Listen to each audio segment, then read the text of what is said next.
The Long Road by Wolfland. Mauville City happened to be the next destination on their trek, and Steven hadn't planned for their stop to be anything more than brief. But once Watson found out he was in town with a full team of Pokemon, he hadn't been allowed to leave without a friendly rematch. One short and decisive battle later, Steven was relaxing in the Mauville gym with the jovial leader at his insistence. Now that was a battle! Can't believe I actually thought I might have had a chance against you this time! Matang chattered something sarcastic, but Steven chose to ignore it in exchange for a reply that was a bit more polite. Of course, that only made Watson laugh even harder. You're too modest, you know that? Why, if I had Pokemon that strong, I'd walk around like I owned the place! Oh wait, I already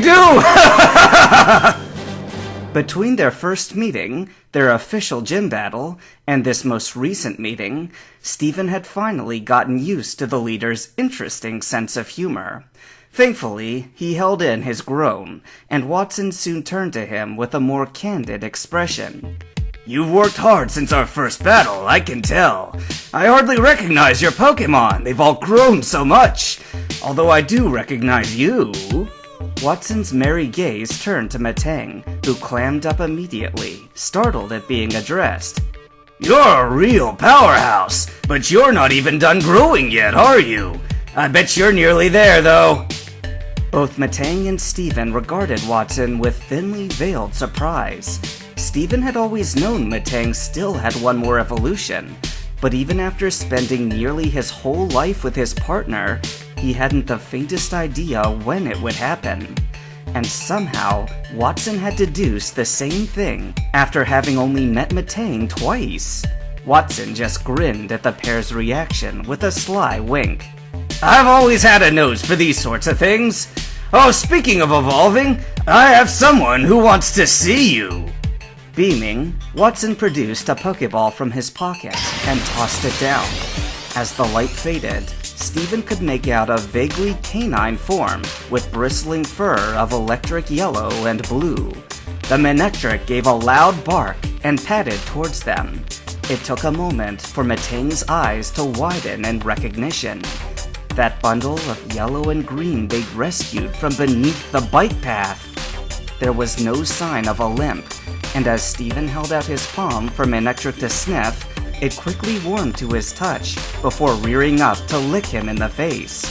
After enduring a messy round of staticky electric-type kisses, Steven was happy to let Manectric sit by his side as he doled out some scratches behind its ears. Even Matang got a nuzzle of static as it came over to say hello. Think you're ready to take him back? Oh no, Watson, I couldn't. I mean, I caught him originally, but he's had the chance to grow with you. I can't take him away from his trainer. He belongs with you. Watson smiled as he whistled, and Manectric bounded towards him where the older leader knelt down and gave a big, hearty hug. The electric hound happily panted at the embrace. Truthfully, I was hoping you'd say that. I really love this little fella, but it didn't feel right to just not ask. At this, it was Steven's turn to laugh at the leader's sheepish expression. Watson may have been a practical joker first and a gym leader second, but when it came down to it, he had a lot of heart. I can only hope I become the kind of trainer where my partners feel the same way. Watson stood up and looked Steven over head to toe before clapping a hand down on the young man's shoulder. Manectric watched the exchange and barked enthusiastically as it turned its gaze back towards the trainer that had saved its life. I wouldn't worry too much about that, Sonny, he said, earning a puzzled look from Steven. I bet my gym you already are.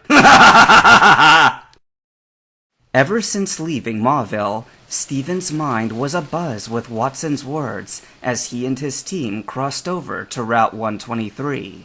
Was Matang's evolution really imminent? And what did he mean about his goal as a respectable trainer? He hadn't even gotten all 8 badges yet. Lost in thought, it took him a minute to notice something was off. The familiar sound of Agron's footfalls had stopped, and Steven turned to see what gave his partner pause. Lagging behind, the giant steel type had meandered to the edge of the path, snout upturned and sniffing the air. Puzzled, Steven turned to Matang for an explanation, but his starter didn't have an answer, simply shrugging with a quiet hum. But in the brief moment that Steven's attention wavered, Agron disappeared. Huh? Thankfully, the trail of trampled underbrush was easy to follow, and Steven was quick to catch up to his rogue Pokémon. Sitting back on his haunches, Agron was contentedly munching on a mouthful of juicy berries, picked fresh from the laden tree hanging over the nearby fence. Steven immediately hurried to Agron's side, with a stern look for his partner. Agron, you can't just eat any berries you find. He gestured to the fence. These probably belong to someone. Agron paused in its snacking to regard its trainer with a sheepish look. But before Steven could usher his Pokémon away from the berry orchard, Skarmory alighted in the branches of another berry tree with a loud caw. Hey, Skarmory! Come on, we're headed back to the route! But the flying type had other ideas, and with a smirk that it was sure Steven wouldn't miss, it plucked a ripe fruit from a nearby branch and gulped it down. Ah! Skarmory, please! Agron snorted at its teammate's cheekiness, and when Steven left its side to chastise Skarmory, it reached up with its snout and casually snipped another berry from the tree. Guys!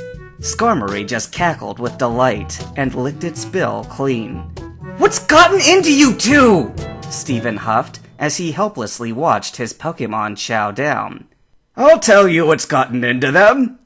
Steven froze at the sound of a new voice. Slowly, he turned and peered over the fence to find an elderly gentleman standing just beyond it, his hands tucked behind his back. They've gotten themselves into the finest berries in all of Hoenn. They have good taste. His eyes crinkled with his grin. I'm terribly sorry. We didn't mean to disturb your harvest. Nonsense. The old man dismissed his apology with a wave of his hand. I grow these berries for all to enjoy. You grow all of these? Steven was dumbfounded as he looked beyond the fence at the expansive orchard beyond, and even Agron paused its munching to take in the impressive sight. Of course! They call me the Berry Master, and this is my life's work. But there's no sense in having a conversation across my fence. Please, follow me to the gate. And with that, he turned and shuffled off along the fence line, and seeing as it would be rude to refuse the invitation, Steven followed with Agron and the rest of his team in tow.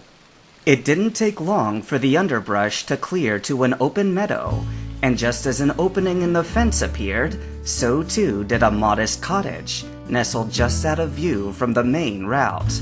On the porch sat an older woman in a rocking chair, and she rose when she spotted their guests. The elderly master stepped through the gate and gestured with a smile. Welcome to our home. Steven only just managed to tear his gaze away from the berry field that stretched out of view behind the house, and bowed in greeting. It's a lovely location, he said, but we do apologize for intruding like that. Steven's gaze slid over to his largest Pokémon, and Agron rumbled its own apology, but the Berry Master's wife simply smiled. Don't fret, dear. We don't see many trainers nowadays. Most choose to skip our neck of the woods in favor of heading north to Route 119. Frankly, it makes things quite peaceful, but that can get boring sometimes. She laughed, and the Berry Master joined in, placing a loving hand around his wife.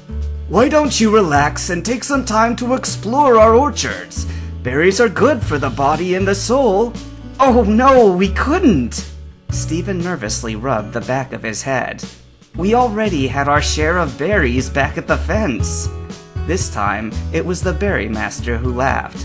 My berries are meant to be enjoyed. You and your Pokémon are welcome to eat your fill. Steven's expression of thanks for the Master's overwhelming gratitude was drowned out by his Pokémon's enthusiastic cries. He only had enough time to catch the older man's grin with a grateful look before he hurried to follow his Pokémon into the heart of the orchard.